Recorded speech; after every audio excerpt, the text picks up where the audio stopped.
And to get you up to speed on what happened, we were out here all morning talking about the community here rallying around behind the Buchanan family who lost their home right here to this fire. But this happened on Sunday morning, so you don't expect to smell smoke like we did just a few minutes ago. So when my photographer and I came out here, we saw some hot spots flaring up back here to the point where we needed to call 911. Every one of the 9 behind-the-scenes staffers, 62 to 100% raises. And remember, a large portion of state employees, nothing.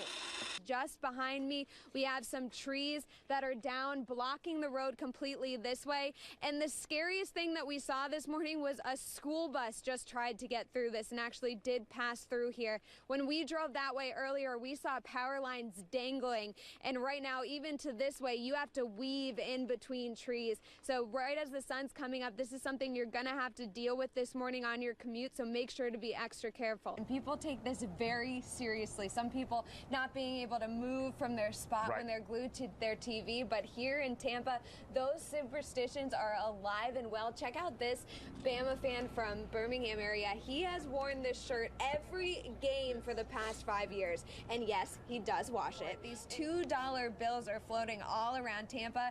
It's a way for Clemson fans to make their mark, and I mean, we had to get one. Yeah, but there is a lot on this ballot. These are all 4 pages, front, back, and front and back, 2 pages total. You can see down here they needed a full separate ballot for all of these amendments. 23, whoa, I'm falling off this thing. Holy cow, all right, this will make good TV. There are 23 different countries represented by all these performers. Ashley Vargas with me, she's from Tampa, so not really that interesting, but still really cool. So just tell us a little bit about what we're seeing right now. Last night we saw more than 1 inch at the Birmingham airport, and that is more than 10 times the amount of rainfall we've seen here in the past few weeks. So it has made a little bit of an impact here at Lake Purdy, but you can see all these rocks around me. The water should be covering these. So even though we are seeing some relief, still a long way to go. Reporting live at Lake Purdy, Sarah Cantey, CBS 42 News. Down power lines here in Marion County, and you can see these huge trees just completely uprooted. And this doghouse was thrown from about 100 feet away, but that's nothing compared to having the storm come right into your living room.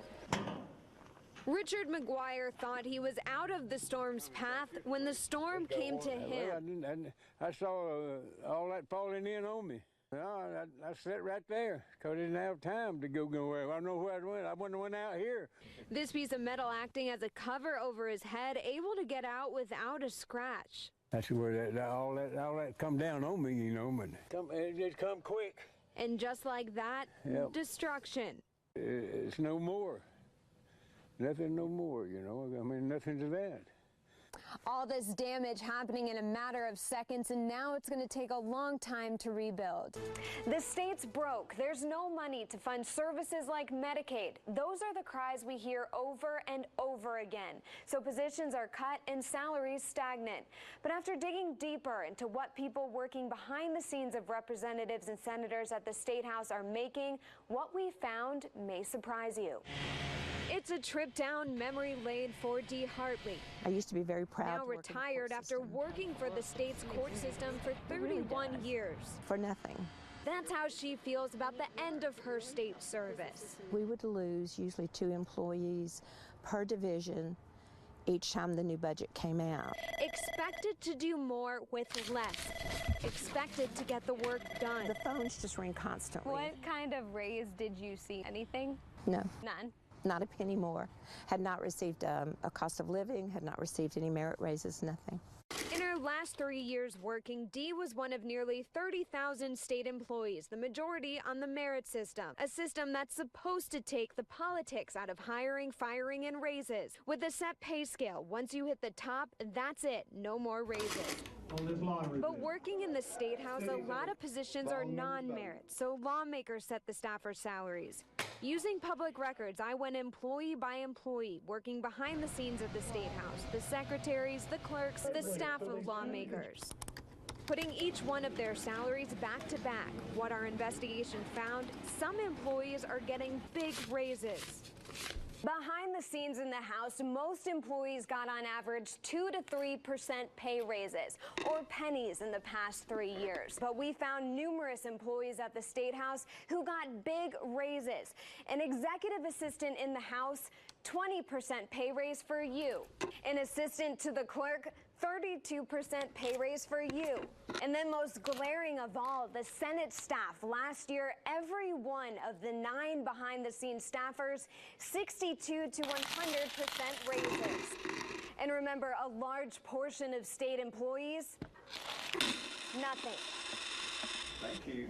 We took our findings to Senate President Pro Tem Del Marsh. 75% raises for some of your staff over the past 3 years. That hurts for some people who aren't getting anything. My people are at will. They don't get the benefits. They're not in the retirement system. I look at across the industry and see what they're paid, and I try to mirror that. No one has called me and said, oh, it's unfair that your employees are making X and we haven't got a pay raise. That's totally political. Political analyst Steve Flowers. They can hire you tomorrow at $150,000 a year if they want to. Who do they have to answer to? Taxpayers who see this and get mad? Well, they don't have anybody to account to except the public. But it's good you're shedding light on it. It's more favoritism. Representative Craig Ford agrees the system isn't working. Pay a state trooper in the state of Alabama $35,000, I think, and then a secretary in Montgomery may make over $80,000. So that's just discouraging.